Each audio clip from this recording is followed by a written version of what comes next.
कृष्ण वंदे जगद्गुरुम्। दूसरे अध्याय का 49वां, 50वां, 51वां, 52वां, 53वां, 54वां, 55वां, 56वां और 57वां श्लोक। यदा यदा हि धर्मस्य ग्लानिर्भवति भारतः अभ्युत्थानम् अधर्मस्य तदात्मानं सृजाम्यहम् परित्राणाय साधूनां विनाशाय च दुष्कृताम् धर्म संस्थापनार्थाय संभवामि युगे युगे।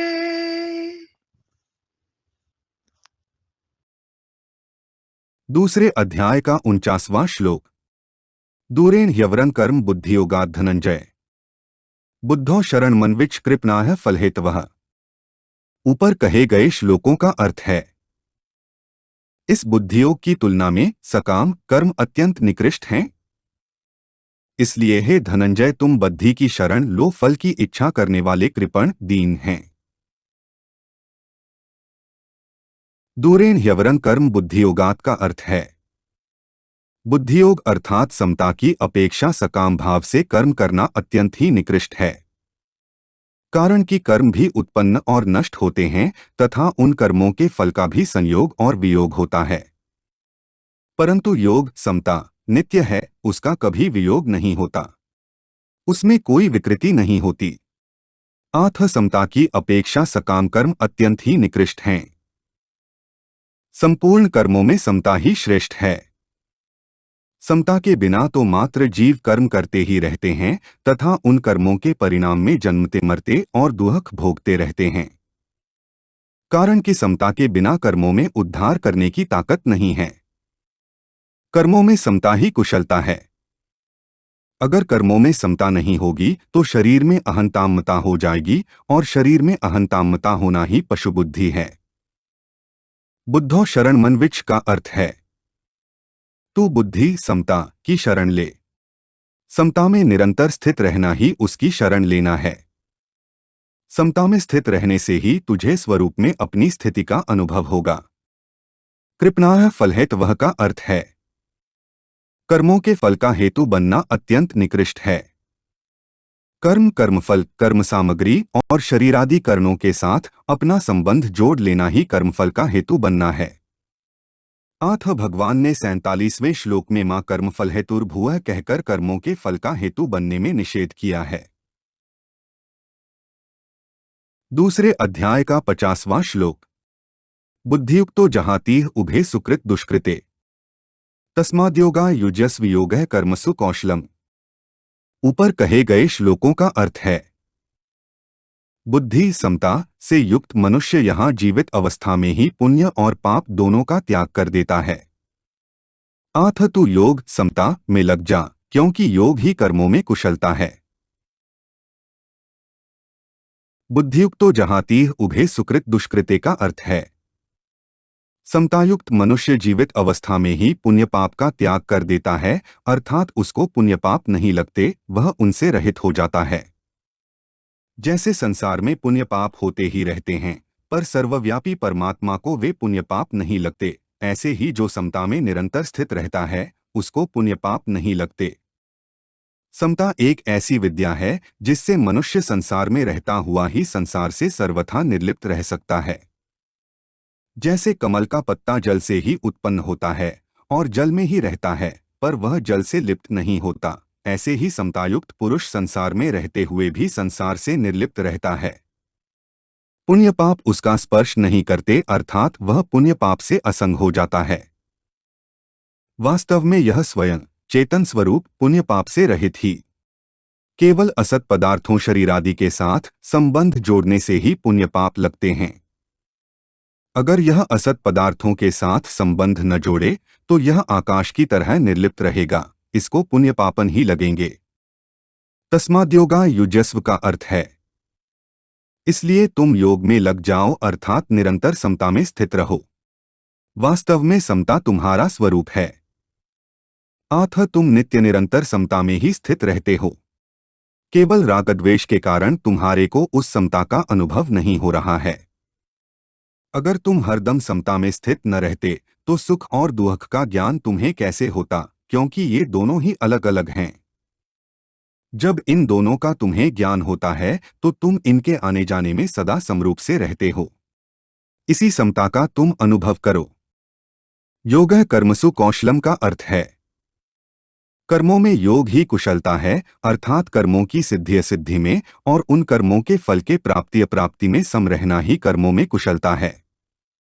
उत्पत्ति विनाशशील कर्मों में योग के सिवाय दूसरी कोई महत्व की चीज नहीं है। दूसरे अध्याय का 51वां श्लोक। कर्मजं बुद्धियुक्ता ही फलं त्यक्त्वा मनीषिणः जन्मबंध विनिर्मुक्ताः पदं गच्छन्ति नाम्यम्।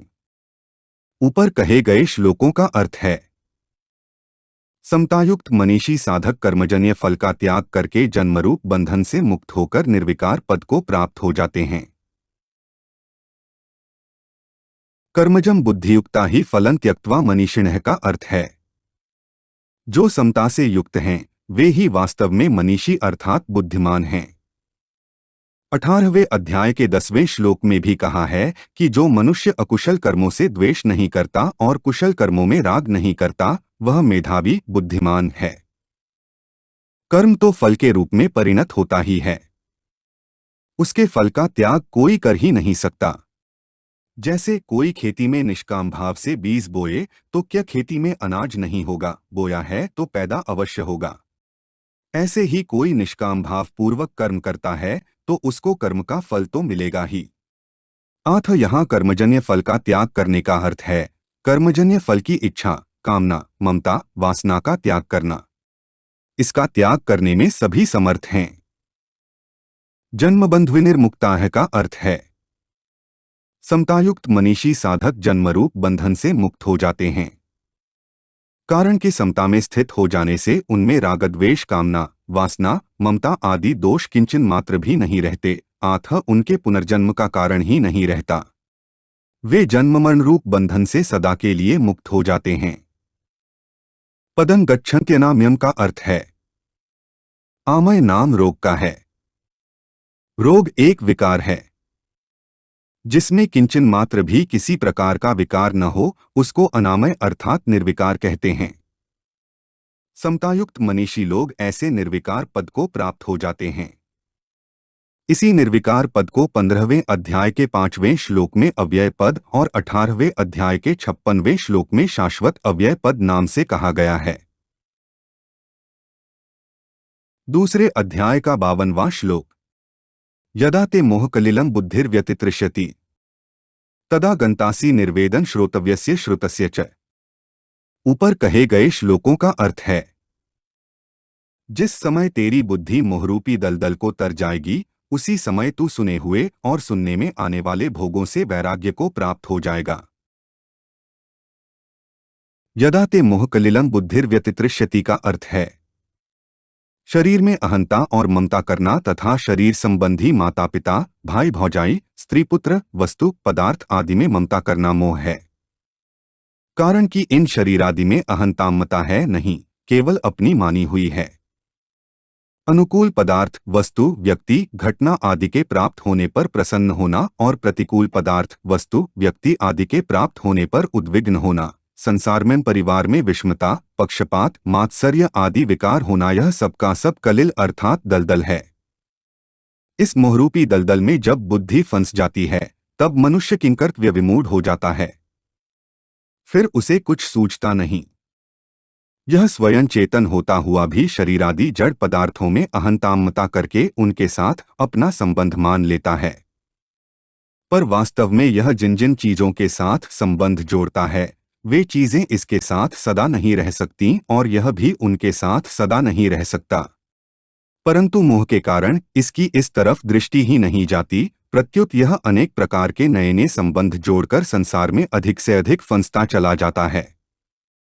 जैसे कोई राहगीर अपने गंतव्य स्थान पर पहुंचने से पहले ही रास्ते में अपने डेरा लगाकर खेलकूद, हंसी दिल्लगी आदि में अपना समय बिता दे, ऐसे ही मनुष्य यहाँ के नाशवान पदार्थों का संग्रह करने में और उनसे सुख लेने में तथा व्यक्ति परिवार आदि में ममता करके उनसे सुख लेने में लग गया। यही इसकी बुद्धि का मोहरूपी कलिल में फंसना है। तदा गंतासी निर्वेदन श्रोतव्यस्य श्रुतस्य च, मनुष्य ने जितने भोगों को सुन लिया है, भोग लिया है, अच्छी तरह से अनुभव कर लिया है, वे सब भोग यहाँ श्रुतस्य पद के अंतर्गत हैं। स्वर्गलोक ब्रह्मलोक आदि के जितने भोग सुने जा सकते हैं, वे सब भोग यहाँ श्रोतव्यस्य पद के अंतर्गत हैं। जब तेरी बुद्धि मोहरूपी दलदल को तर जाएगी, तब इन श्रुत अहलौकिक और श्रोतव्य पारलौकिक भोगों से विषयों से तुझे वैराग्य हो जाएगा। तात्पर्य है कि जब बुद्धि मोहकलिल को तर जाती है, तब बुद्धि में तेजी का विवेक जागृत हो जाता है कि संसार प्रतिक्षण बदल रहा है और मैं वही रहता हूँ, आखिर इस संसार से मेरे को शांति कैसे मिल सकती है, मेरा अभाव कैसे मिट सकता है। तब श्रुत और श्रोतव्य जितने विषय हैं, उन सबसे स्वतः वैराग्य हो जाता है।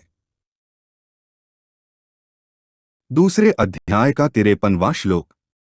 श्रुतिविप्रतिपन्ना ते यदा स्थास्यति निश्चला समाधावचला बुद्धिस्तदा योगम वाप्स्यसि। ऊपर कहे गए श्लोकों का अर्थ है, जिस काल में शास्त्रीय मतभेदों से विचलित हुई तेरी बुद्धि निश्चल हो जाएगी और परमात्मा में अचल हो जाएगी, उस काल में तू योग को प्राप्त हो जाएगा। लौकिक मोहरूपी दलदल को तरने पर भी नाना प्रकार के शास्त्रीय मतभेदों को लेकर जो मोह होता है, उसको तरने के लिए भगवान इस श्लोक में प्रेरण करते हैं। श्रुतिविप्रतिपन्नाते तदा योगम वाप्स्यसि का अर्थ है, अर्जुन के मन में यह श्रुतिविप्रतिपत्ति है कि अपने गुरुजनों का, अपने कुटुंब का नाश करना भी उचित नहीं है और अपने क्षात्रधर्म युद्ध करने का त्याग करना भी उचित नहीं है।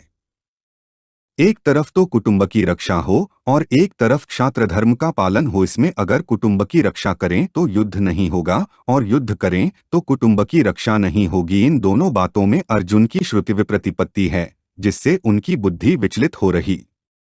अथ भगवान शास्त्रीय मतभेदों में बुद्धि को निश्चल और परमात्म प्राप्ति के विषय में बुद्धि को अचल करने की प्रेरणा करते हैं। पहले तो साधक में इस बात को लेकर संदेह होता है कि सांसारिक व्यवहार को ठीक किया जाए या परमात्मा की प्राप्ति की जाए। फिर उसका ऐसा निर्णय होता है कि मुझे तो केवल संसार की सेवा करनी है और संसार से लेना कुछ नहीं है। ऐसा निर्णय होते ही साधक की भोगों से उपरती होने लगती है, वैराग्य होने लगता है। ऐसा होने के बाद जब साधक परमात्मा की तरफ चलता है, तब उसके सामने साध्य और साधन विषयक तरह तरह के शास्त्रीय मतभेद आते हैं। इससे मेरे को किस साध्य को स्वीकार करना चाहिए और किस साधन पद्धति से चलना चाहिए, इसका निर्णय करना बड़ा कठिन हो जाता है। परंतु जब साधक सत्संग के द्वारा अपनी रुचि, श्रद्धा, विश्वास और योग्यता का निर्णय कर लेता है अथवा निर्णय न हो सकने की दशा में भगवान के शरण होकर उनको पुकारता है, संसार से संबंध विच्छेद करने के लिए बुद्धि निश्चल होनी चाहिए, जिसको छठे अध्याय के 23वें श्लोक में दुहक संयोग वियोगम पद से कहा गया है, और परमात्मा से संबंध जोड़ने के लिए बुद्धि अचल होनी चाहिए, जिसको दूसरे अध्याय के 48वें श्लोक में समत्व योग उच्चते पदों से कहा गया है। दूसरे अध्याय का 54वां श्लोक। अर्जुन उवाच स्थितप्रज्ञस्य का भाषा समाधिस्थस्य केशव स्थितधियः की प्रभाषेत किमासीत व्रजेत किम। ऊपर कहे गए श्लोकों का अर्थ है, अर्जुन बोले, हे केशव, परमात्मा में स्थित स्थिर बुद्धि वाले मनुष्य के क्या लक्षण होते हैं? वह स्थिर बुद्धि वाला मनुष्य कैसे बोलता है, कैसे बैठता है और कैसे चलता है? स्थितप्रज्ञस्य का अर्थ है, यह पद साधक और सिद्ध दोनों का वाचक है। जिसका विचार दृढ़ है, जो साधन से कभी विचलित नहीं होता, ऐसा साधक भी स्थितप्रज्ञ, स्थिर बुद्धि वाला है और परमात्म तत्व का अनुभव होने से जिसकी बुद्धि स्थिर हो चुकी है, ऐसा सिद्ध भी स्थितप्रज्ञ है। अथ यहाँ स्थितप्रज्ञ शब्द से साधक और सिद्ध दोनों लिए गए हैं। पहले 41वें से 45वें श्लोक तक और 47वें से 53वें श्लोक तक साधकों का वर्णन हुआ है। अथ आगे के श्लोकों में सिद्ध के लक्षणों में साधकों का भी वर्णन हुआ है। का भाषा परमात्मा में स्थित स्थिर बुद्धि वाले मनुष्य को किस वाणी से कहा जाता है, अर्थात उसके क्या लक्षण होते हैं? इसका उत्तर भगवान ने आगे के श्लोक में दिया है। समाधिस्थस्य का अर्थ है जो मनुष्य परमात्मा को प्राप्त हो चुका है, उसके लिए यहाँ समाधिस्थ पद आया है। स्थितधियः की प्रभाषेत का अर्थ है वह स्थिर बुद्धि वाला मनुष्य कैसे बोलता है। इसका उत्तर भगवान ने 56वें-97वें श्लोक में दिया है। किमासीत का अर्थ है वह कैसे बैठता है, अर्थात संसार से किस तरह उपराम होता है। इसका उत्तर भगवान ने 58वें श्लोक से 63वें श्लोक तक दिया है। व्रजेत किम का अर्थ है वह कैसे चलता है, अर्थात व्यवहार कैसे करता है। इसका उत्तर भगवान ने 64वें से 71वें श्लोक तक दिया है। दूसरे अध्याय का 55वां श्लोक। श्री भगवानुवाच प्रजाति यदा कामान सर्वान् पार्थ मनोक्तान् आत्मन्येवात्मना तुष्टः स्थितप्रज्ञस्तदोच्यते। ऊपर कहे गए श्लोकों का अर्थ है श्री भगवान बोले, हे पृथानंदन, जिस काल में साधक मनोगत संपूर्ण कामनाओं का अच्छी तरह त्याग कर देता है और अपने आप से अपने आप में ही संतुष्ट रहता है, उस काल में वह स्थितप्रज्ञ कहा जाता है। प्रजाति यदा कामान सर्वान् पार्थ मनोक्तान् का अर्थ है इन पदों का तात्पर्य यह हुआ कि कामना न तो स्वयं में है और न मन में ही है। कामना तो आने जाने वाली है और स्वयं निरंतर रहने वाला है, अतः स्वयं में कामना कैसे हो सकती है। मन एक करण है और उसमें भी कामना निरंतर नहीं रहती, प्रत्युत उसमें आती है। मनोक्तान अतः मन में भी कामना कैसे हो सकती है, परंतु शरीरेंद्रिया मन बुद्धि से तादात्म्य होने के कारण मनुष्य मन में आने वाली कामनाओं को अपने में मान लेता है। जहाती क्रिया के साथ प्र उपसर्ग देने का तात्पर्य है कि साधक कामनाओं का सर्वथा त्याग कर देता है, किसी भी कामना का कोई भी अंश किंचन मात्र भी नहीं रहता। अपने स्वरूप का कभी त्याग नहीं होता और जिससे अपना कुछ भी संबंध नहीं है, उसका भी त्याग नहीं होता। त्याग उसी का होता है जो अपना नहीं है पर उसको अपना मान लिया है। ऐसे ही कामना अपने में नहीं है पर उसको अपने में मान लिया है। इस मान्यता का त्याग करने को ही यहाँ प्रजाति पद से कहा गया है। यहाँ कामान शब्द में बहुवचन होने से सर्वान पद उसी के अंतर्गत आ जाता है। फिर भी सर्वान पद देने का तात्पर्य है कि कोई भी कामना न रहे और किसी भी कामना का कोई भी अंश बाकी न रहे। आत्मन्येवात्मना तुष्टः का अर्थ है जिस काल में संपूर्ण कामनाओं का त्याग कर देता है और अपने आप से अपने आप में ही संतुष्ट रहता है, अर्थात अपने आप में सहज स्वाभाविक संतोष होता है। संतोष दो तरह का होता है, एक संतोष गुण है और एक संतोष स्वरूप है। अंतःकरण में किसी प्रकार की कोई भी इच्छा न हो, यह संतोष गुण है, और स्वयं में असंतोष का अत्यंताभाव है, यह संतोष स्वरूप है। यह स्वरूपभूत संतोष स्वतः सर्वदा रहता है।